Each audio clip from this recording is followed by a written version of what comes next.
how to adjust cursor thickness on Samsung Galaxy S26 Ultra.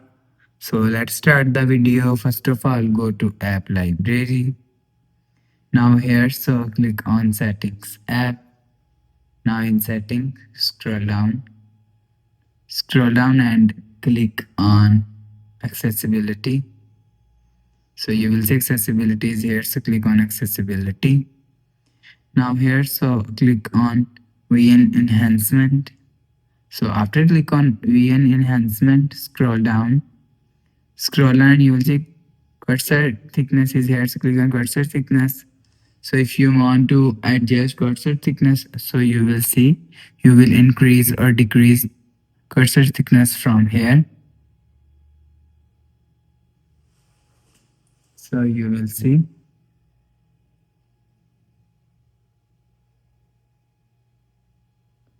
Increase or decrease cursor thickness from here. So after the process, go back to home screen, refresh phone. So that's how you can adjust cursor thickness on Samsung Galaxy S26 Ultra. So if you like the video, please subscribe. Thanks for watching.